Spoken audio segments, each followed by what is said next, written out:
Ces incendies sont en train de prendre de l'ampleur. Le phénomène inquiète. Le Premier ministre en personne s'est exprimé hier et nous allons essayer de comprendre ce qui est en train de se passer avec vous, Thomas Gadisseux. Bonjour à tous. Oui, bonjour Thomas. Au départ, il y a surtout une énorme confusion. Il y a un amalgame entre deux éléments. Il y a tout d'abord des séances d'information qui seront données une fois par an, 2 heures, au 6e primaire et au 4e secondaire uniquement.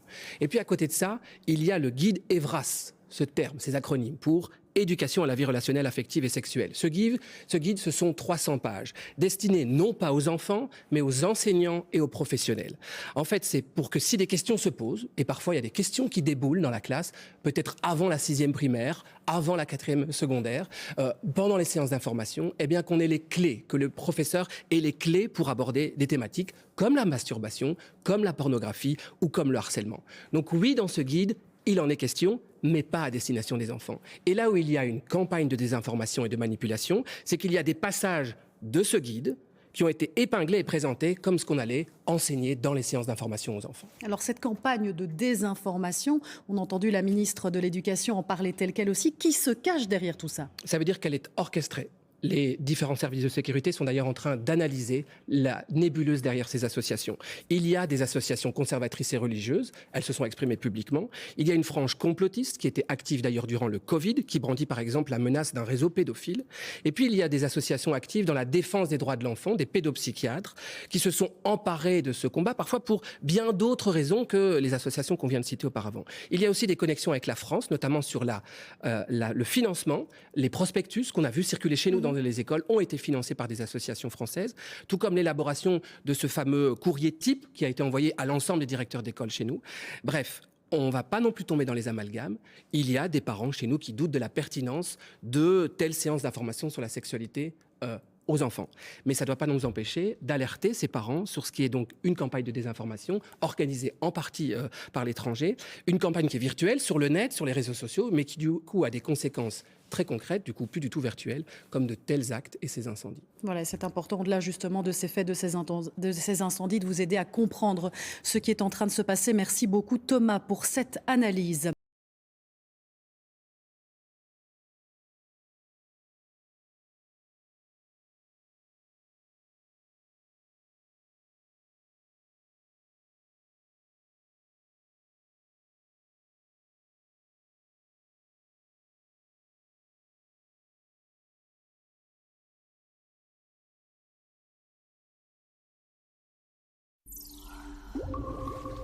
La première, 20h, 21h le week-end. en quête de sens.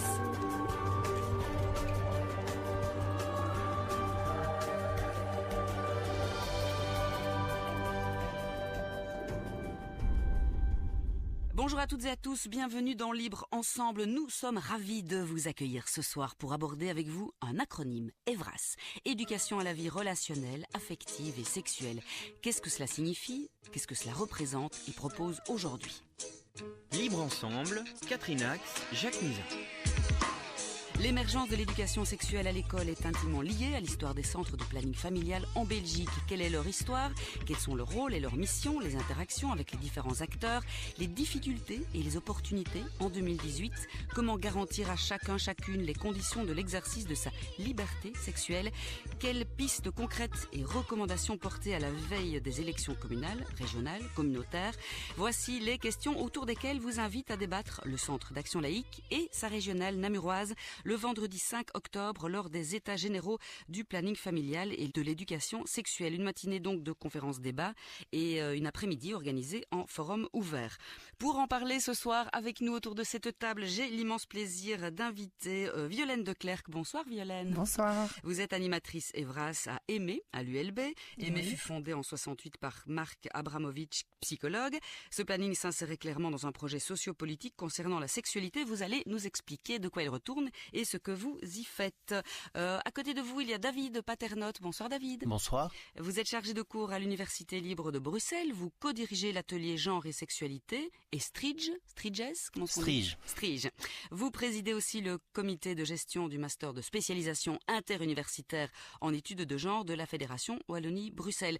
Vos travaux portent sur genre, sexualité et mouvements sociaux, avec un intérêt particulier pour les mobilisations transnationales et plus récemment les mouvements anti-genre. Voilà pour le petit portrait de David. Et enfin avec nous, Johanna de Villers. Bonsoir Johanna. Bonsoir Catherine. Docteur en sociologie et déléguée au Centre d'études et stratégies du Centre d'action laïque et grande organisatrice de la journée du 5 qui verra donc les états généraux du planning familial. Alors Johanna, justement, on va reprendre peut-être une petite définition avec vous. Les VRAS, c'est quoi?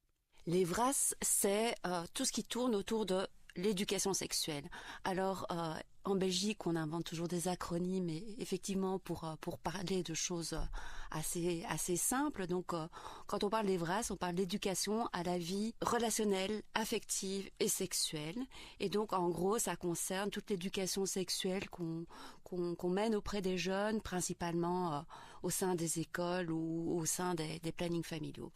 Voilà. Et donc, pour la petite histoire, généralement, on parle d'EVAS, d'éducation à la vie affective et sexuelle. Quand on a négocié en 2012 l'inscription de l'éducation sexuelle à l'école, une exigence du parti social-chrétien, enfin du CDH, les humanistes aujourd'hui, a été d'insérer ce R en plus et de mettre du relationnel à côté du sexuel, parce que le sexe ne va pas sans relation, évidemment. C'est un fait certain. Mais c'est aussi une thématique et un combat laïque depuis longtemps. Tout à fait. La question de l'autonomie de la personne, de la liberté de disposer de son corps est évidemment au cœur des engagements laïques depuis des décennies en Belgique. Et donc, on peut dire que le mouvement laïque et la laïcité organisée est engagé depuis les années 60 au moins, dans la création des premiers plannings familiaux et dans l'implémentation et le plaidoyer en tout cas pour la généralisation de l'éducation sexuelle à l'école et auprès des jeunes. Alors le 5 octobre prochain, donc, vous organisez les états généraux. On voit que c'est intimement lié puisque ce sont les états généraux du planning et de l'EVRAS. Alors pourquoi est-ce que ces deux entités sont si intimement liées ? Alors d'abord parce que l'éducation sexuelle est au cœur des missions du planning familial et pas uniquement le planning familial. Il y a évidemment d'autres institutions, d'autres associations, d'autres structures qui s'occupent d'éducation sexuelle, mais le planning familial occupe un champ particulier, une place particulière dans cette éducation sexuelle, parce que c'est un acteur extrascolaire. Et donc il y a des acteurs qui font de l'éducation sexuelle dans l'école, les PMS, donc les centres psychomédico-sociaux, les PSE, donc promotion santé école, les équipes éducatives, mais le planning familial est une structure extérieure qui est un opérateur d'éducation sexuelle et qui est caractérisé quand même par un engagement et une histoire spécifique. Et notamment en matière de sexualité. Et donc c'est un acteur incontournable et pour nous très intéressant de l'éducation sexuelle. Alors David Paternotte, vous ferez également partie de cette journée du 5 octobre. D'un point de vue plus historique, plus sociologique, sociopolitique même, est-ce qu'on peut dire que la citoyenneté sexuelle a toujours été historiquement liée à l'émancipation ? La citoyenneté sexuelle, ce sont les droits, aussi les devoirs dans le domaine de la sexualité, donc la relation entre les citoyens et l'État en ce qui concerne la sexualité. Donc l'émancipation est plutôt venue contre une certaine idée d'une régulation étatique et religieuse et scientifique, notamment la médecine ou la psychiatrie, de la sexualité. Et aussi, donc l'idéal d'émancipation est venu souvent de la société civile, portée par différents mouvements féministes, mouvements homosexuels, contre un certain nombre de régulations. Et il y a deux idées importantes dans cette idée de citoyenneté sexuelle. D'une part, c'est une idée d'égalité. Donc, est-ce que les différents citoyens, est-ce que les individus ont un accès similaire, peuvent profiter des mêmes choses en termes de sexualité ? Exemple très concret, par exemple, est-ce que la libération sexuelle a été la libération sexuelle de tout le monde ou surtout la libération sexuelle des hommes, qui est une question qui n'est toujours pas tranchée aujourd'hui. Autre point important, c'est une question de liberté et d'autonomie, d'autodétermination. Est-ce que les personnes peuvent décider pour elles-mêmes ce qu'elles font dans le domaine de la sexualité, peuvent déterminer pour elles-mêmes ce qui est bon, ce qui n'est pas bon, ce qui leur plaît, ce qui ne leur plaît pas ? Est-ce qu'il y a une évolution positive, justement, en la matière? Est-ce que mai 68 est un héritage pour nous, vous parliez de libération sexuelle? Qu'est-ce qu'on peut en retirer de mai 68? Est-ce qu'il y a une belle évolution ou pas? Il y a des choses qui sont possibles aujourd'hui qui ne l'étaient pas avant. Donc ça, c'est important. Il faut faire attention parce qu'on a aujourd'hui un certain nombre de discours révisionnistes qui ont tendance à faire une croix sur tout ce qui a pu changer au cours des dernières décennies. Ceci dit, il faut faire attention. Donc il y a un certain nombre de regards critiques à porter sur mai 68, notamment, et sur ce qui s'est passé après. Par exemple, au niveau de la libération sexuelle des femmes.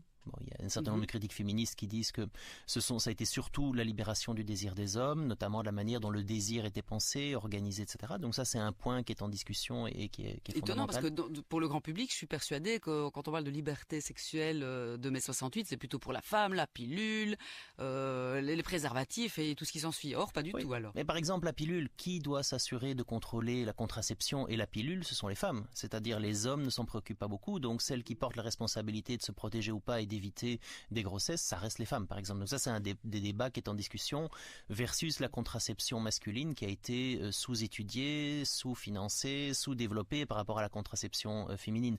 Donc ça, c'est un exemple très concret de ce qui a pu changer ou pas. Après, il y a un autre élément important. Les gens ont l'impression qu'aujourd'hui, tout est permis en termes de sexualité.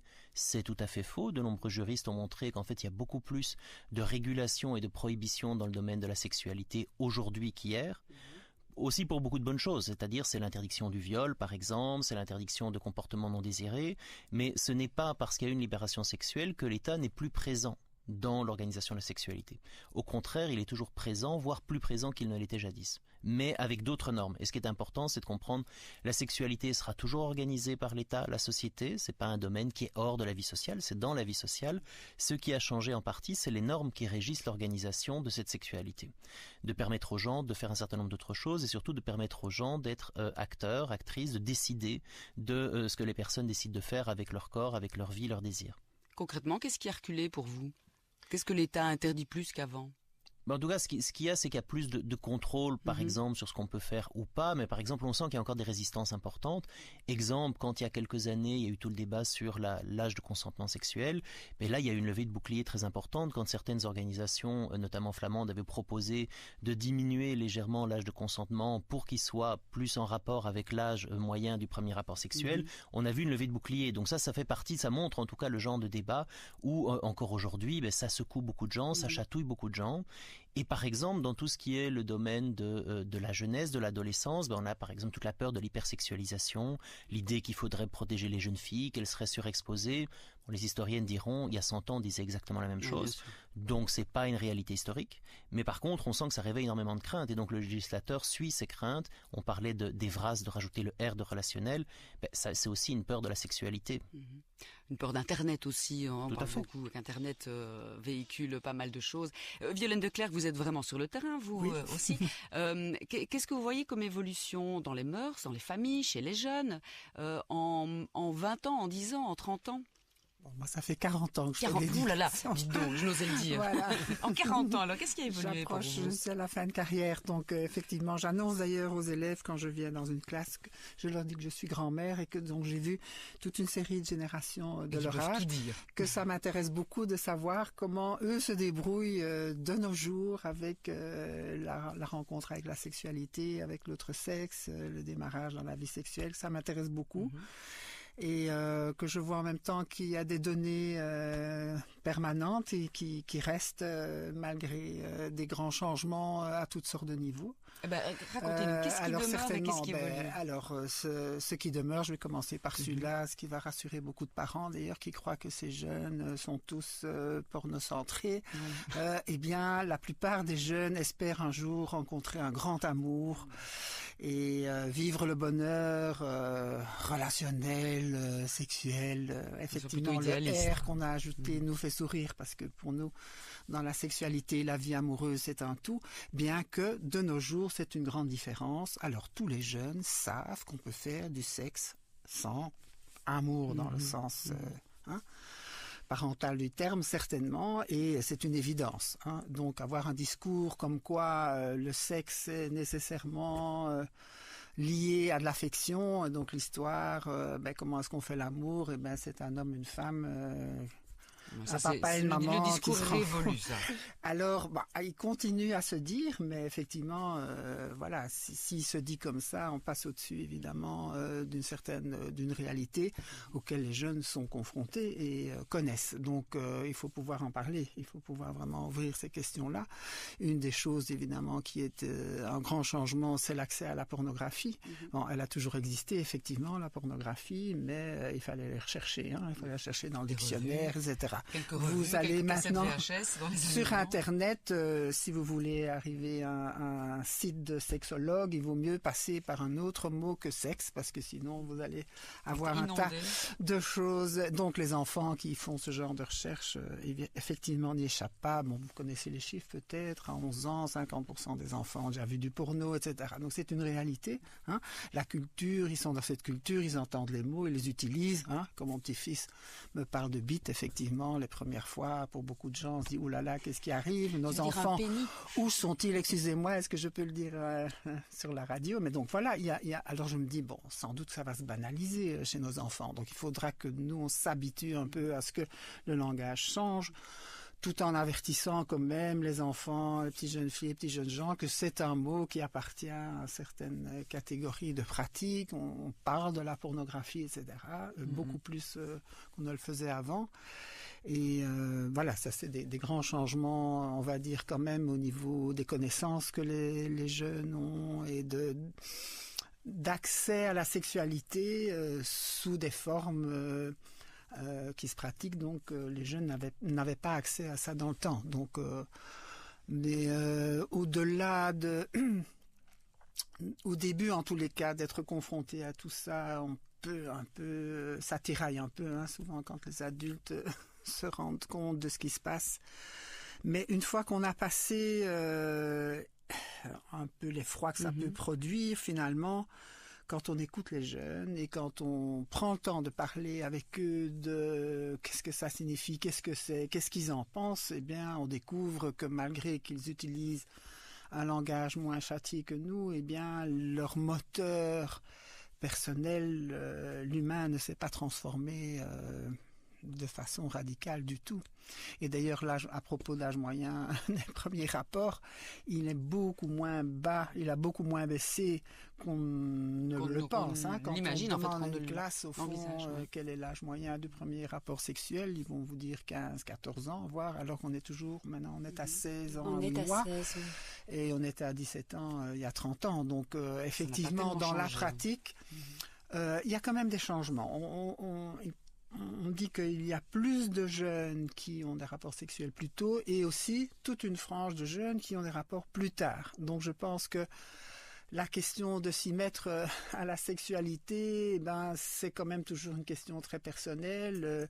Certains jeunes s'y précipitent tôt et puis on voit toujours une partie de la jeunesse qui passe pas le cap et qui va s'y mettre plus tard. Donc voilà, la moyenne du coup a peu baissé. Et pour des thématiques comme celle que David travaille au quotidien dans ses recherches, est-ce que les questions sur la transsexualité, sur l'homosexualité ont évolué? Alors l'autre grand changement, c'est qu'effectivement l'homosexualité est un des sujets qui est très fréquemment abordé. Et avec les jeunes, on est confronté à quelque chose d'un peu double. On sent bien que les réticences, voire la phobie d'homosexualité restent présentes, tout en ayant quand même tout un travail qui est fait, je pense, culturellement, entre autres, dans certains milieux, pour l'acceptation et l'intégration d'homosexualité. Donc on se trouve parfois dans des classes où certains jeunes en parlent même de leur propre homosexualité, mais j'ai aussi vu une petite jeune fille se faire maltraiter par d'autres et dans une école, on a su que certains jeunes homosexuels se faisaient harceler dans la cour de récréation. C'est toujours violent. Alors qu'il y a dans nos animations un discours et des jeunes qui ont vraiment cette ouverture. Donc on est mais je dirais, c'est à peu près sur tous les domaines qu'on est aujourd'hui avec des clivages, des fractures. Je dirais c'est aussi une des grosses différences par rapport au début de l'Evras, donc quand je les ai faites il y a 40 ans, il y avait une espèce d'adhésion plus générale. C'était très nouveau de venir donner des informations en soi. Les jeunes se sentaient reconnus comme être sexués, comme être s'intéressant à la sexualité. Il y avait... De nos jours, on est devant des questionnements et des vécus, parfois des grands écarts dans des mêmes classes. David. Et peut-être aussi, pour qu'on parle dans ce sens-là, aussi de rappeler que la sexualité reste un domaine de confrontation important. C'est-à-dire, on nous dit souvent dans les médias qu'il y aurait une sorte d'unanimité, d'une part, dans des changements qui seraient linéaires, qui iraient dans une seule direction et qui seraient partagés de manière homogène. C'est pas le cas, ça vient d'être bien expliqué. L'autre élément, et c'est ce que rappelait le terme Evras lui-même, c'est les conflits qui existent au niveau politique, au niveau social, avec également un réengagement important de groupes conservateurs variés, qui d'ailleurs ne travaillent pas nécessairement ensemble. Donc ce sont des différents groupes pour différentes raisons, mais qui veulent ramener un discours plus conservateur sur la sexualité. Et alors il y a la question, si on prend par exemple les jeunes dont on parlait, qui est difficile à dire. Donc on a des études qui sont parfois contradictoires au niveau journalistique souvent, donc c'est pas encore des études scientifiques parce qu'on n'a pas le recul. D'une part, on nous dit qu'il y aurait plus de fluidité. Par exemple, on a une frange des plus jeunes, notamment qui arrivent à l'université, qui se définirait plus nécessairement comme homo ou comme hétéro, mais qui essayerait, testerait avec un coût beaucoup moins important d'essayer des pratiques pour voir si elles nous plaisent ou elles ne nous plaisent pas, ou de pouvoir être quelque chose un jour et une autre chose un autre jour. Mais ça ne concerne qu'une population, donc à la fois on a des populations qui ne sont pas du tout dans ce schéma-là. D'un autre côté aussi, on a d'autres études qui nous disent que la sexualité serait peut-être de moins en moins importante pour les jeunes. C'est-à-dire que l'entrée dans la sexualité ou le côté transgressif qu'a pu avoir la sexualité à une autre époque, aujourd'hui, qui veut avoir une vie sexuelle peut l'avoir plus facilement, mais en même temps, ça réduit peut-être son attrait. Et donc, on commence à avoir des témoignages ou des histoires qui nous disent plutôt l'inverse, de dire, moi, ça ne m'intéresse pas. Par exemple, cas intéressant aussi, c'est toute l'émergence de la problématique de la sexualité, qui est assez intéressante parce que de tout temps, il y a sans doute eu des gens qui n'avaient pas un grand intérêt dans la sexualité, ça c'est pas neuf. Par contre, ce qui est très intéressant, c'est que ces personnes se sentent obligées de le dire et de le définir. Et de définir leur peu d'intérêt pour la sexualité comme une orientation sexuelle à côté d'autres orientations sexuelles. Alors qu'avant, on se taisait. Oui, où c'était valorisé, notamment, par exemple, si on prend le catholicisme, c'était très valorisé, la chasteté, etc. Aujourd'hui, on est dans une situation où on ne peut pas dire que ça ne nous intéresse pas, où il faut d'autres mots. Donc, il y a un changement du vocabulaire et de la manière dont on en parle et ce qu'on en dit, qui est intéressant à creuser. Violaine Leclerc, vous envoyez des jeunes qui vous disent, moi ça m'intéresse pas, c'est pas pour moi. Je pense que c'est une démarche plus tardive, non? De jeunes qui s'affirment asexuels. Quel âge ont les jeunes que vous voyez? Alors nous, on les voit depuis l'école primaire jusqu'à la fin du secondaire, principalement. Donc dans ce qu'on appelle les animations Evras. Donc ça couvre toute la scolarité et tous les styles d'école, en fait. Oui. Vous, dans votre travail, vous êtes d'accord également pour dire que l'Evras et le planning familial sont intimement et intrinsèquement liés. Oui, c'est clair que pour nous, ça fait partie, c'est une des missions du planning familial. C'est mis sous le label prévention. Mais nous dépassons largement l'idée d'une prévention si on considère la prévention des grossesses non désirées ou des maladies sexuellement transmissibles ou des choses comme ça. Il y a eu d'ailleurs une époque où l'Evras avait un peu tendance à se focaliser sur ce genre de sujet. Qui reste toujours une préoccupation, bien sûr, mais approcher les choses sous cet angle-là, si on veut vraiment répondre aux préoccupations et aux questions des jeunes, eh bien on fait fausse route. Ils sont vraiment au premier rang, intéressés de pouvoir échanger avec des adultes de façon sérieuse sur des questions dont ils continuent à ne pas parler avec beaucoup d'adultes, même en famille. On les interroge souvent sur qui parle avec qui, donc ça reste un peu là. Ça reste un peu tabou toujours en famille. Alors, dans certaines familles, c'est tout à fait tabou. C'est malaisant de parler de ça en famille, comme disent les jeunes. En général, c'est les mères. Quand un parent parle, c'est les mères ou filles. Donc, les pauvres garçons sont en général... oui, vraiment, vraiment. Donc, moi, j'étais très intéressée par les animations avec les garçons. Je trouve qu'ils sont... un peu sur le carreau, alors que voilà, ils ont autant de droits d'ailleurs, à être informés et de questionnements, et au-delà vraiment des stéréotypes. On travaille beaucoup les stéréotypes aussi avec eux. Quand on arrive à passer les masques sociaux et autres qu'ils se donnent entre eux ou pour les parents, que sais-je, on arrive parfois à vraiment des échanges. Ça, c'est le but de nos séances. L'intérêt du métier. C'est pourquoi vous aimez le faire depuis 40 ans. Oui, et je ne sais pas si c'est le moment de dire que ça reste quand même portion congrue, même si il y a beaucoup plus de subsides. Mais quand vous imaginez que certains élèves, encore de nos jours, ont une animation une fois sur leur scolarité. C'est peu, évidemment, pour travailler en profondeur. C'était peut-être pas le moment de placer, excusez-moi. Si, il faut le dire. Oui. La prochaine élection, dites-le. Parce que pour arriver à ce que je vous dis, abattre les masques et à vraiment être en contact avec eux, c'est pas en une animation. Non, ça c'est impossible déjà pour prendre contact. Il faut aller à deux, il faut avoir toute une façon d'aborder les choses, sûr, et prendre le temps de la chose. Ça ne s'improvise pas et voilà. Johanna, vous vouliez réagir? Mais c'est par rapport à ce qui s'est dit plus tôt et la question que tu m'avais posée, Catherine, par rapport au sens aussi des états généraux du planning familial et des VRAS que nous organisons le 5 octobre à Namur.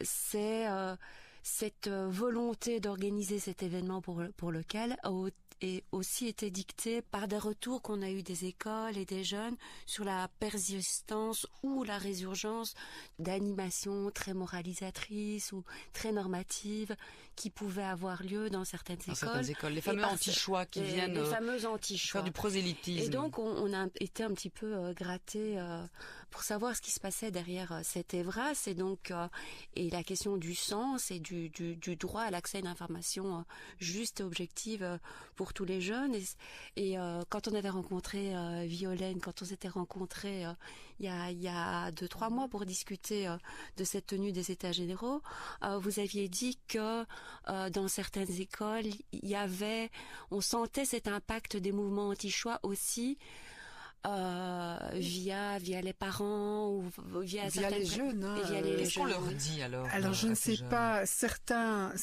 disent que c'est ce qu'ils pensent, ce qu'ils ont entendu dire. Mais il y a un discours qui revient. Je dirais même qu'il s'est jamais posé comme ça sur toute ma carrière depuis quelques années, avec une certaine naïveté de pas mal de jeunes à propos de l'avortement. En particulier, que c'est tuer un bébé. Donc, alors certains sont dans ces milieux sans doute, et parce qu'on entend qu'il y a tout un discours. Mais parfois, c'est des jeunes qui ne sont même pas, on va dire, inféodés à ça. Il y a comme une idée qui court et qui circule beaucoup plus qu'avant. Et je me dis même que pour les femmes qui veulent faire des avortements, dans la culture actuelle aussi, où elles sont un peu... On voit des tas de films sur la vie in utero, sur ci, sur là. Il y a quelque chose dans l'air, on va dire. Il y a des contre-vérités, on dit évidemment. Que si on avorte une fois, on ne peut plus avoir d'enfant après, ce qui est complètement faux. Il y a encore évidemment des fausses informations qui circulent, mais je trouve que le plus pernicieux, parce que ça, on peut les déconstruire facilement, on va dire. Oui. Tandis qu'ici, c'est cette espèce d'ambiance, et je dirais même à l'ULB. Nous avons fait des conférences sur toutes sortes de sujets. La conférence sur l'IVG, il y a une dizaine d'années, on a eu très peu de monde. Et on a eu l'impression que le sujet, alors qu'il attirait à une certaine époque, de nos jours... il produit plutôt des malaises, des choses pareilles. Donc ça, effectivement, ça nous préoccupe beaucoup. Oui. Sur les mouvements anti-choix, peut-être aussi, il y a une vraie modernisation de leur discours, notamment sur Internet. C'est-à-dire ces groupes sont extrêmement présents sur Internet. C'est-à-dire que maintenant, ce n'est plus qu'ils rejettent le sexe, ne s'engagent pas avec la sexualité, s'y engagent avec un discours qui a l'air souvent très moderne, avec des moyens qui sont modernes, des sites Internet, on l'a vu en France, par exemple, quand on cherchait des informations sur l'avortement, on tombait sur ces groupes-là avant tout. Et donc, ça banalise des discours conservateurs chez des personnes qui, souvent étant mal informées ou peu informées, n'ont pas les balises ou les outils pour pouvoir évaluer les discours que ces personnes trouvent sur Internet, dans les médias. C'est étonnant aussi de voir, par exemple, que la Libre Belgique donne de manière très régulière des tribunes entières à ce genre d'acteurs. encore il y a quelques jours, sans aucun garde-fou, sans aucun filtre, sans expliquer aux lecteurs qui sont ces gens qui interviennent aujourd'hui librement dans les médias. Certaines écoles aussi, je vous coupe, mais certaines écoles ouvrent leurs portes pour donner ces cours, des VRAS, à des groupes, des lobbies qui paraissent tout à fait sérieux, mais qui en fait, voilà, une fois que la porte de la classe est fermée, on peut y dire ce qu'on veut. Tout à fait, on parlait des plannings familiaux, il y a depuis toujours, il y a eu des plannings familiaux anti-avortement qui ont été maintenus, qui ont maintenu la flamme pour des jours meilleurs, et une des questions à se poser aujourd'hui, c'est si nous ne sommes pas aujourd'hui dans ces jours meilleurs, où ces groupes ont une possibilité, ils ont maintenu, ils sont restés vivants, et si aujourd'hui il n'y a pas des possibilités pour ces groupes d'essayer de porter leur discours plus loin et dans plus de lieux. Sans condamner la presse ou certaines écoles qui pensent faire bien, mais qui en fait mettent cette éducation-là aux mains de groupes qui ne sont pas ce qu'ils prétendent être. Donc, d'où l'importance de peut-être vous rejoindre. Alors, dites-nous, il nous reste une petite minute pour terminer cette émission. Johanna, David sera là, Violaine, vous n'êtes pas là, mais vous êtes de tout cœur. Est-ce que c'est ouvert à tout un chacun? Est-ce que je peux y aller avec mon ado à cette journée VRAS, ou du moins y aller, en retirer quelques informations? Qui peut venir écouter ces débats? Alors la journée est ouverte à tous. Alors je dirais peut-être pas un ado parce que je ne sais pas si ça l'intéressera. C'est plutôt un public adulte, mais très diversifié. Donc on a imaginé en construisant la journée pouvoir s'adresser autant à des professionnels, à des chercheurs, à des étudiants, à des travailleurs de planning, de PSE, de PMS, etc. Et donc ouvrir vraiment la discussion de la manière la plus large. Alors on a imaginé aussi un double moment qui correspond un petit peu à la démarche qu'on aime bien prôner ici au CAL du libre examen. Donc un moment de réflexion et où on se nourrit le matin avec la parole de spécialistes de la question, et puis un moment de libre expression l'après-midi grâce à l'organisation d'un forum ouvert où toute une série d'ateliers pourront être portés par les participants, et donc avec une diversité extrêmement large de thématiques qui pourront être abordées. Alors il reste encore un petit peu de place. Toutes les informations sont sur le site www.edu-sexe.laïcité sans accent.be. Toutes les infos, le programme, les inscriptions, le lieu, c'est près de Namur. Ça se passera où? Namur. Près de Namur, mais il y a une navette à partir de la gare de Namur pour ceux qui ne sont pas motorisés. Toutes les infos précises se trouvent sur le site. Allez, très bien. Nous serons là. En tout cas, moi, j'y serai. Merci à vous trois d'être venus témoigner aujourd'hui sur les VRAS. Johanna de Villers, David Paternotte et Violaine de Clercq. Merci à vous trois. Merci aux chers auditeurs qui nous suivaient. On vous donne rendez-vous la semaine prochaine pour un nouveau rendez-vous de la laïcité. Bonsoir et à très bientôt. En quête de sens. Sur la première.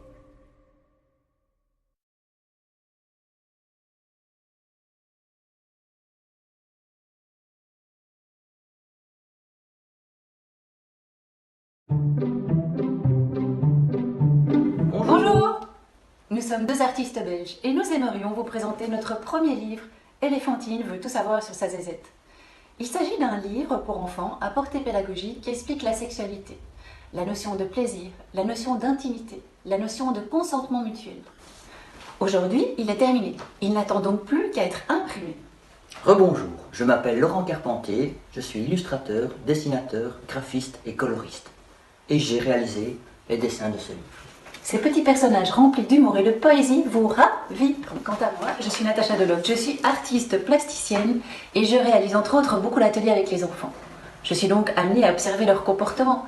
C'est pourquoi j'ai écrit ce livre.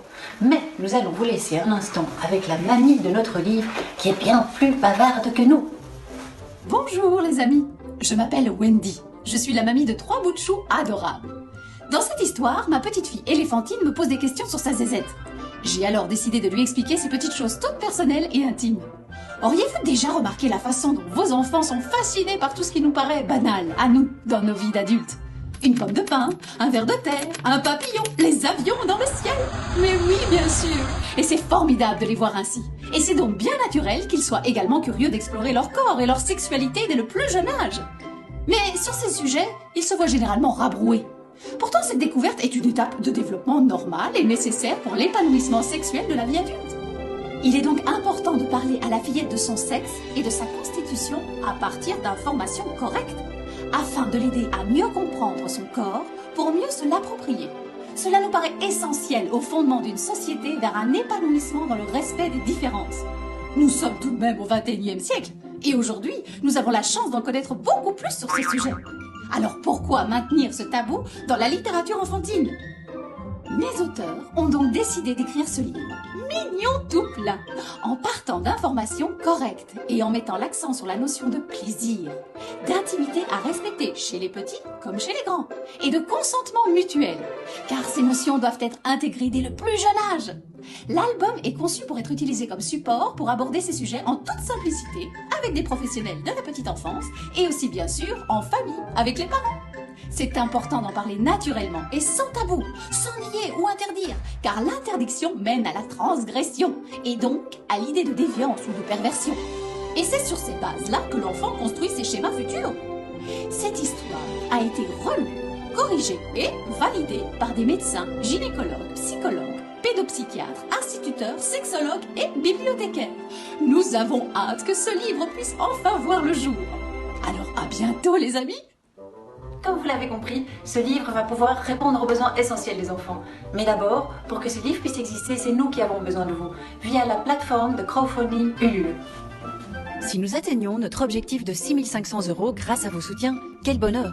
Nous pourrons enfin imprimer et diffuser 2000 exemplaires de l'album d'Éléphantine, financer vos contreparties que nous vous avons concoctées avec amour, et enfin le pourcentage du LUL. Si cet objectif premier est dépassé, nous serons heureux de pouvoir offrir des livres aux associations qui œuvrent pour l'enfance. Au-delà encore, le livre Côté garçon sur le même sujet, pour ne pas faire de jaloux, et qui est en préparation, pourra lui aussi être édité. Et plus encore, on peut toujours rêver. Nous passerons alors à l'écriture, à l'illustration d'albums sur de nouveaux sujets pédagogiques. Vous aurez la joie de découvrir ce livre via un crowdfunding Ulule prévu dès septembre. On vous attend nombreux. Pour plus d'infos ou nous faire part de vos commentaires, vous nous trouverez sous le nom Les Nés à Nés sur notre site, Instagram ou Facebook. Partagez autour de vous. Plus vous serez nombreux, plus nous aurons la chance de voir ce livre exister. À bientôt les amis.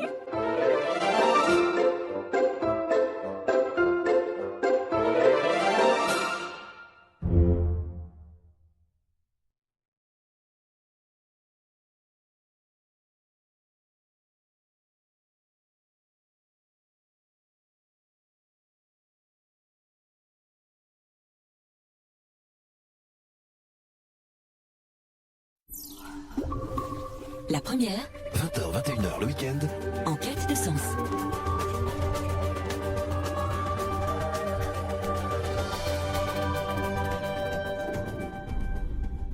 Bonsoir à toutes et à tous, bienvenue dans Libre Ensemble, votre rendez-vous de la laïcité.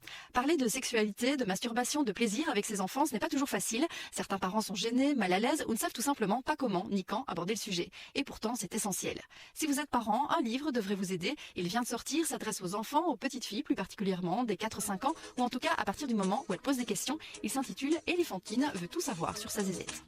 Libre Ensemble, Vinciane Colson, Jacques Lisa. Pour parler de ce livre, mais aussi de l'apprentissage, du plaisir, de la sexualité, de l'importance de l'EVRAS, l'éducation à la vie relationnelle, affective et sexuelle, j'ai le plaisir de recevoir 3 invités ce soir. Alors déjà, bonsoir à tous les 3. Bonsoir. Alors tout d'abord, Natacha Delocte, vous êtes auteur avec Laurent Carpentier de ce livre, donc Éléphantine veut tout savoir sur sa zézette. Vous avez écrit le scénario, le texte, et c'est Laurent Carpentier qui a mis tout ça en images. Vous êtes par ailleurs artiste plasticienne. Joëlle Smets, vous êtes sexologue clinicienne, membre de la Société des sexologues universitaires de Belgique, mais vous écrivez également des chroniques sexo pour le Soir Mag. Et enfin, Sophia Sedouk, vous êtes la référente en matière d'EVRAS à la Fédération laïque des centres de planning familial et une ancienne animatrice EVRAS. Alors, avant de vous donner la parole, mesdames, on va donner la parole au personnage animé de Natacha Delocte. On va donner la parole donc à Éléphantine et à sa grand-mère. Mamie, regarde! Avez-vous déjà observé la façon dont vos enfants sont fascinés par tout ce qui nous paraît banal à nous dans nos vies d'adultes? Une pomme de pin, un ver de terre, un papillon, les avions dans le ciel. Mais oui, bien sûr. Et c'est formidable de les voir ainsi. Et c'est donc bien naturel qu'ils soient également curieux d'explorer leur corps et leur sexualité dès le plus jeune âge. Mais sur ce sujet, ils se voient généralement rabroués lorsqu'ils sont surpris. Pourtant, cette découverte est une étape de développement normale et nécessaire pour l'épanouissement sexuel de la vie adulte. C'est pourquoi nous avons conçu ce livre, pour être utilisé comme support afin de parler de ces sujets en toute simplicité et d'aider les petites filles à mieux comprendre leur corps à partir d'informations correctes, pour mieux se l'approprier et dans une perspective d'épanouissement. Aidons-les à apprendre dès la petite enfance le respect des différences, la notion de plaisir, d'intimité et de consentement mutuel. Partagez autour de vous. Plus vous serez nombreux, plus nous aurons la chance de voir ce livre exister. À bientôt les amis. Alors, Natacha Delocte, on voit qu'on a déjà quelques éléments de réponse dans cette petite capsule, Oui, mais expliquez-nous un peu ce qui vous a motivé à écrire ce livre. Alors j'ai écrit ce livre au départ en 2013, lorsque ma fille était petite, parce que j'avais cherché un livre pour enfants qui explique à la petite fille son sexe et sa constitution, et j'ai pas trouvé le livre, parce qu'en fait tout simplement, pour les petites filles, ce livre n'existe pas. Pour les petits garçons, on peut trouver des livres qui sont plus ou moins bien documentés, mais pour les petites filles, on n'explique rien du tout. Et moi j'ai trouvé qu'il y avait là vraiment une discrimination liée au genre ancrée dès la petite enfance, et que finalement, même quand on rentre dans un magasin de jouets, on se rend compte à quel point on est baigné en fait dans une société encore qui est très patriarcale et sexiste, avec tous les stéréotypes qui vont avec, comme par exemple la robe de princesse, la cuisinière, le fer à repasser pour la petite fille et des armes de toutes sortes pour les petits garçons et des gros camions, etc. Donc moi j'étais pas du tout d'accord avec cette éducation et j'ai ainsi écrit une histoire pour pouvoir parler de ce sujet tout simplement avec ma petite fille. D'accord. Et comment est-ce que vous l'avez construit? J'imagine que vous êtes appuyé sur le corps médical, sur des experts dans le domaine pour construire cette histoire et ce livre. Quand je l'ai écrit en 2013, donc pour ma petite fille, on n'avait pas encore beaucoup d'informations sur le sujet, mais entre-temps on a reçu beaucoup d'informations, notamment Odile Fiotte qui a réalisé un clitoris en 3 dimensions à taille réelle pour nous montrer concrètement à quoi il ressemble. Il y a aussi un documentaire animé québécois qui est très bien fait, où on explique aussi un petit peu l'historique du clitoris.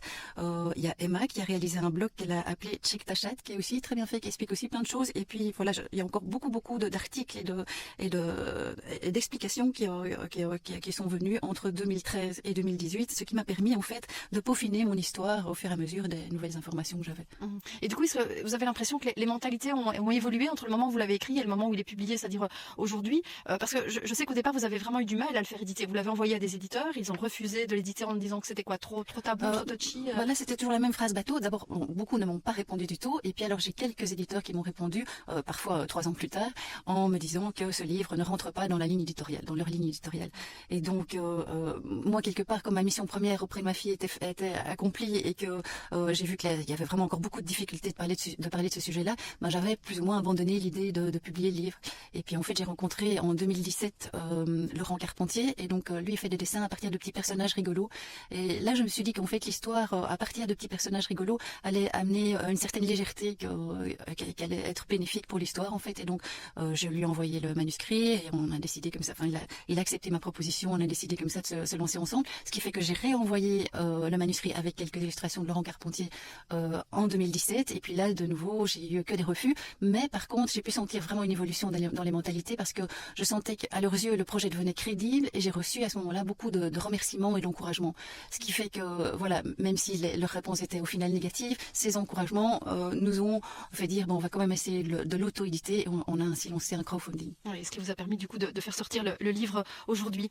Joël Smets, le fait qu'il y ait eu autant de difficultés, mais aussi le fait qu'effectivement il n'y avait pas vraiment de livre axé sur la sexualité, l'apprentissage de la sexualité et du plaisir pour les petites filles, est-ce que ça montre que la sexualité, et en particulier pour les femmes, ça reste encore tabou? Mais enfin, en tout cas, la notion de plaisir féminin, peut-être. Oui, le plaisir est beaucoup moins tabou, mais il l'a été pendant très longtemps parce que là, nous avions une vision de la sexualité qui était dictée par l'Église et qui nous disait que la sexualité nous éloignait des choses essentielles et de la spiritualité. Donc le plaisir était un sujet tabou. On pouvait avoir une relation sexuelle, mais uniquement si elle avait un but reproductif. Et puis progressivement, enfin, les choses ont changé, mais il n'y a pas si longtemps que ça. C'est dans les années 70 que les choses changent vraiment. Et donc là, on a commencé à avoir une vision de la sexualité qui est complètement différente. La sexualité devient l'endroit où un couple se rencontre, ça devient un rapport, c'est un rapport où le plaisir des deux partenaires est important. Donc les choses ont changé, et c'est changé sous le coup il y a eu la pilule, la libération de la femme, la perte de pouvoir du religieux, Donc il y a eu beaucoup d'éléments qui ont fait bouger les choses. D'accord. Sophia Sédic, vous vouliez rajouter quelque chose? Oui, je voulais dire aussi qu'il y a cette nouvelle mouvance au niveau des médias, par exemple avec #Tajoui, qui donne aussi cette voix au plaisir féminin, parce qu'on a toujours mis aussi le plaisir masculin à l'avant, alors que, et là, on essaye un petit peu de changer les choses. Il y a vraiment les réseaux sociaux, les livres qui commencent à s'emparer de ces thématiques, et donc c'est relativement récent, comme le disait Joël Smet, et ça s'adresse surtout à un public adulte. On parle pas de plaisir, en tout cas très peu au niveau des enfants, aux enfants même. Quand on leur parle de plaisir, ou je prends l'exemple de la masturbation, on leur dit de le faire dans l'intimité, sans évoquer cette notion de masturbation liée au plaisir. Et donc ça, c'est vraiment quelque chose qui est assez neuf, et l'enfantine est vraiment dans cette mouvance-là d'associer la masturbation et le plaisir féminin également. D'accord. Alors, on l'a dit, ce livre, il s'adresse aux petites filles plus particulièrement à partir de 4-5 ans. En fait, à partir de quel âge est-ce qu'on doit, est-ce qu'on conseille de parler de sexualité aux enfants? Alors, selon l'OMS et l'UNESCO, il faudrait parler de sexualité dès la naissance. Donc, dès le plus jeune âge, dès que l'enfant a des questions. Parce que les enfants sont curieux, les enfants se posent des questions sur leur corps, sur l'intimité, sur le plaisir, sur les relations. Et il faut pouvoir leur répondre adéquatement. Donc, quand je dis adéquatement, c'est qu'il faut répondre par rapport à leur niveau de maturité et à leur niveau de développement psychosexuel. Et plus en fait un parent, et de manière plus large l'école et la société parle de sexualité plus tôt, plus en fait les enfants vont avoir accès à des connaissances, mais aussi à des compétences et à des attitudes respectueuses envers eux-mêmes et envers les autres. Donc c'est vraiment assez important de commencer le plus tôt possible. Donc ça veut dire quoi? On conseille par exemple de faire de l'EVRAS, l'éducation donc à la vie relationnelle, affective et sexuelle, dès la maternelle? Mais bien évidemment, je crois que l'éducation à la sexualité doit se faire tout au long de la vie, et comme je l'ai dit avant, ça se fait dès le plus jeune âge. Et ça commence également en maternelle, et si les parents le veulent, même avant. Je pense que c'est vraiment primordial, et en maternelle et en primaire, ce qui est surtout important, c'est de s'adapter, comme je l'ai dit déjà, au niveau de maturité et au niveau de développement psychosexuel, mais c'est également partir de leurs questions.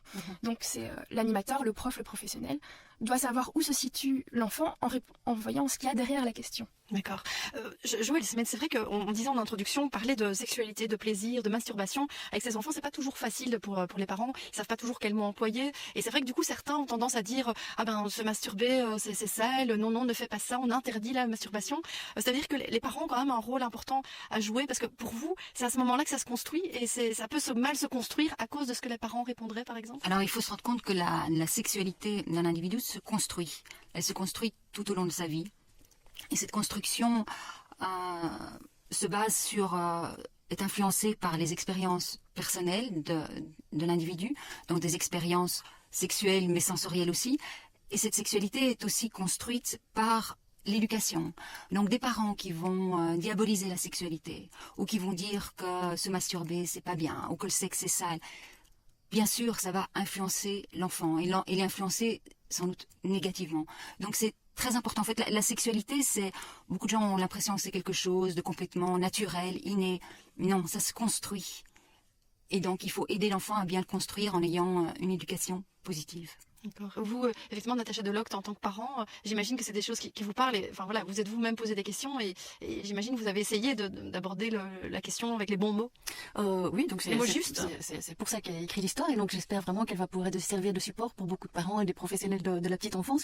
Moi, j'ai envie, j'aime bien représenter cette notion de plaisir aussi, par exemple avec un morceau de chocolat, pour que je pense que c'est facile pour les gens de comprendre que, par exemple, si un enfant quand il mange un morceau de chocolat et qu'il prend du plaisir à manger de ce chocolat, si tout d'un coup son professeur, son parent ou un éducateur commence à lui dire que ce qu'il fait c'est pas bien, c'est sale, et commence à le gronder, eh bien l'enfant, la prochaine fois qu'il va goûter un morceau de chocolat, il va associer en fait ce plaisir qu'il a là à manger du chocolat, il va l'associer avec un sentiment de honte, et que en fait au niveau des autres plaisirs, ça fonctionne de la même façon. Sophia Sédic, est-ce qu'il y a des mots justes, des mots qu'il faut utiliser avec les plus jeunes? Par exemple, ici dans le livre, on voit que toute l'histoire est assez poétique, et il y a beaucoup de tendresse dans l'histoire. On va utiliser le symbole de la perle, par exemple, pour parler du clitoris. Et en même temps, à la fin du livre, il y a vraiment les termes scientifiques qui sont bien présents. Est-ce qu'avec les enfants, il y a des termes à utiliser, à ne pas utiliser, des mots qui sont bons ou pas bons? Est-ce que vous avez des exemples un peu concrets pour aider éventuellement les parents qui nous écoutent?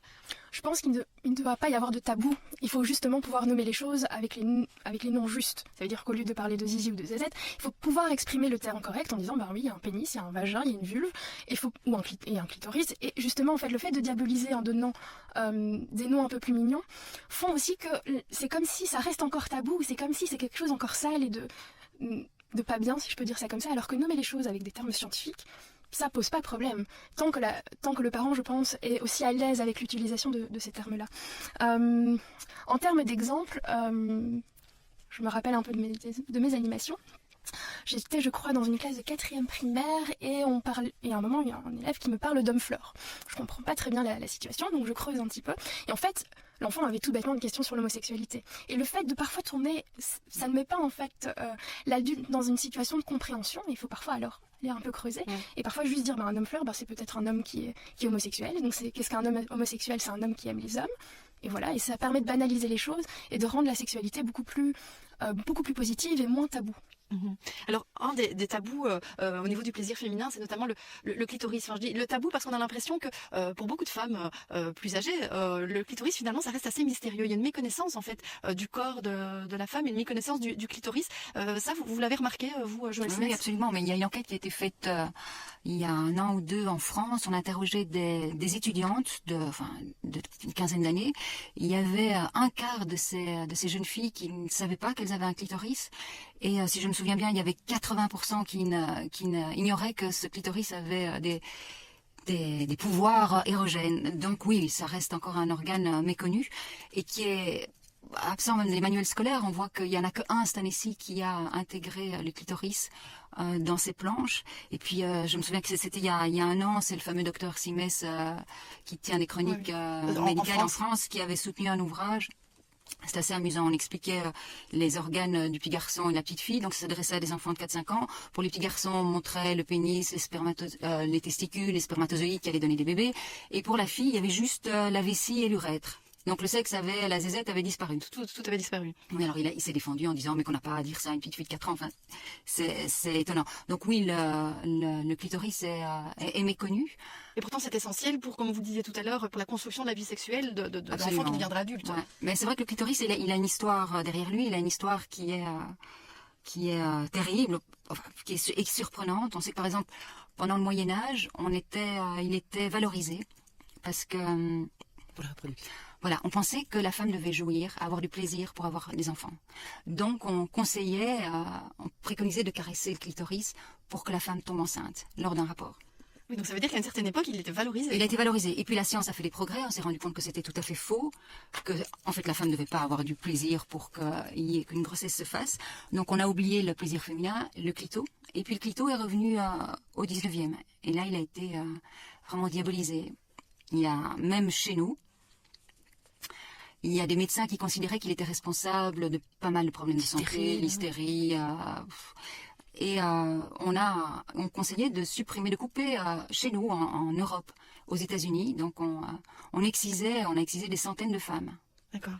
Et puis il y a Freud qui a dit aussi que l'orgasme clitoridien était un orgasme immature, qu'il n'y avait que l'orgasme vaginal qui comptait. Donc il a une histoire compliquée. C'est ça, et donc tout ça a fait partie des représentations qu'on a aujourd'hui Mais moi, du clitoris. Si je puis dire, c'est la constatation que je me suis faite, c'est qu'on passait ainsi de la méconnaissance de nos anatomies sexuelles, nous les petites filles, au matraquage de publicité où la femme est utilisée comme marchandise, c'est vraiment le culte de la femme objet, et puis les jeunes adolescents, ils ont très vite accès aux films porno avec leur téléphone, et voilà, donc il y a c'est violent en fait comme apprentissage de sa sexualité. Alors, un des points qui apparaît aussi dans le livre et qui vous semble important, enfin, que vous me disiez, Joëlle Smets, c'est vraiment important, c'est la question de la masturbation. En quoi la masturbation est essentielle, si on peut poser la question comme ça? On dit qu'il y a 3 piliers dans la vie sexuelle d'un individu. Il y a ses fantasmes, les rapports avec l'autre et la masturbation. Et la masturbation, c'est une pratique qu'on garde toute sa vie, qui commence très tôt et qui est la découverte du plaisir. Et on sait que plus une personne se masturbe, plus elle va connaître son corps, elle va savoir ce qui lui fait plaisir et le rapport avec l'autre va être facilité. Mais ça, c'est quelque chose qui se fait dans l'intimité. Et ça, c'est aussi un des points qui ressort assez bien, je trouve, dans cet ouvrage, dans ce livre pour enfants. C'est vraiment que ce sont des choses qui se font dans l'intimité. Il y a cette notion d'intimité qui est importante à faire comprendre aussi à l'enfant. Oui, en effet, on n'interdit pas l'enfant de se faire du plaisir, mais on accorde vraiment une importance à la notion d'intimité. Ce sont des choses que l'enfant peut faire, mais dans son intimité.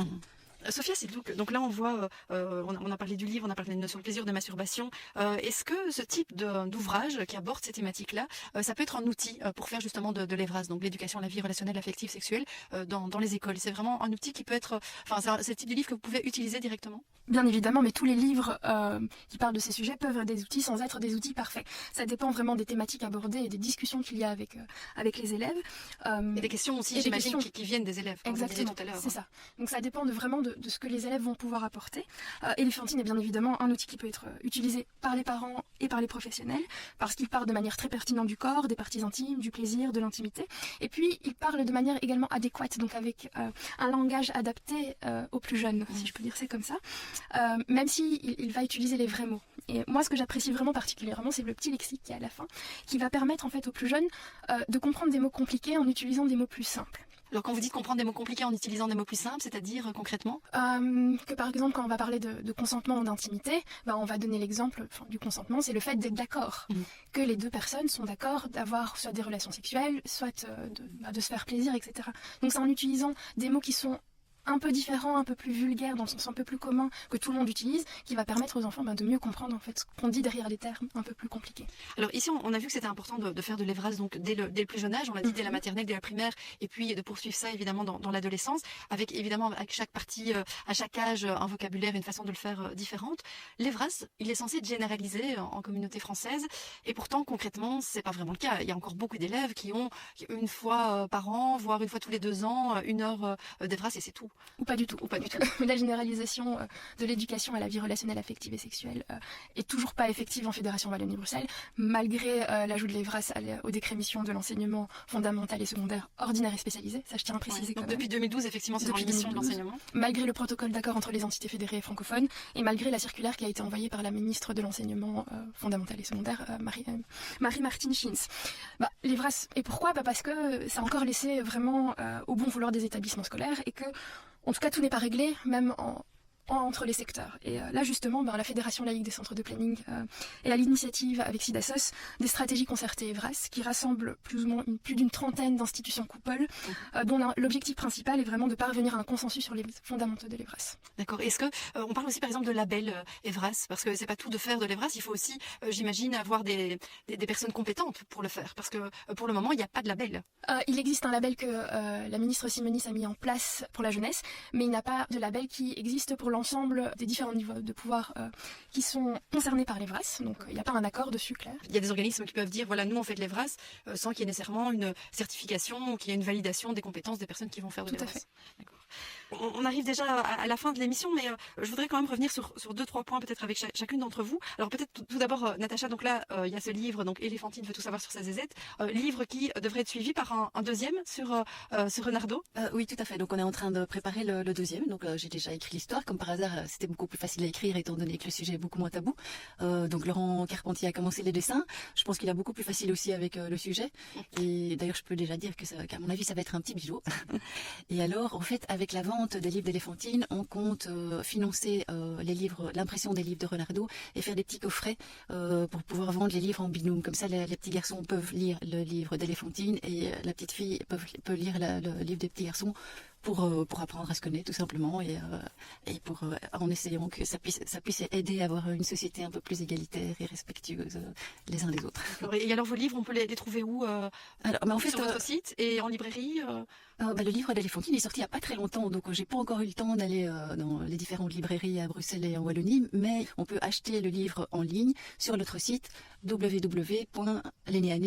D'accord. Et aussi, j'imagine, chez vos différents partenaires, oui. Parce que évidemment, vous avez eu du soutien. Vous le disiez, vous avez fait un crowdfunding, vous avez eu du soutien, notamment des centres de planning familiaux, enfin donc la Fédération laïque des centres de planning familial, mais aussi d'autres soutiens. Oui. En effet, en plus de nos 135 contributeurs pour le crowdfunding, il y a des organismes et des associations qui ont choisi de participer au crowdfunding en échange de livres. Et alors, on est rentré en contact avec la Fédération laïque des centres de planning familial, représentée ici, le Centre d'action laïque, représenté également ici, les francophones Bruxelles qui sont plus connus sous le nom de la COCOF, il y a le GAMS qui lutte notamment contre l'excision, le Conseil des femmes et alors SIDASOS. D'accord. Ok. Sophia Sedouk, peut-être juste un mot aussi, vous, par rapport aux recommandations qu'on peut faire en matière d'EVRAS. Donc on sait qu'on a des élections qui vont arriver là très prochainement. Quelles sont pour vous vraiment les recommandations, les choses qu'il faut améliorer, changer en matière d'EVRAS? Alors nos recommandations, c'est vraiment de donner les moyens à l'ensemble des professionnels de tout secteur confondu, des moyens de permettre de mettre en œuvre cette généralisation de l'EVRAS. Une recommandation que je donnerais vraiment, c'est tout de même de mettre l'EVRAS dans l'ensemble des déclarations de politique générale des différents niveaux de pouvoir concernés. Et j'aimerais rappeler, parce que ça me semble quand même important, que l'objectif principal des professionnels, c'est que tous les élèves de la Fédération Wallonie-Bruxelles, qu'importe les réseaux et qu'importe le type d'enseignement, aient accès à une éducation à la vie relationnelle, affective et sexuelle, et accès à l'information. Ouais, et accès à l'information, et on va dire le plus tôt possible. Vu ce qu'on a dit aujourd'hui, je pense que ça montre l'importance de vraiment, très jeunes en tout cas, dès qu'ils se posent des questions, qu'ils puissent avoir des réponses et des réponses claires et précises à leurs questions. Mais en tout cas, merci à toutes les trois, et merci aussi à Joël Smith. On peut retrouver vos chroniques sur le site du Soir Mag, et Éléphantine, on la retrouve donc sur le site lennéannée.be. Merci à toutes les trois, merci à vous de nous avoir suivis, et une très belle soirée sur La Première. Merci, un plaisir. En quête de sens sur La Première.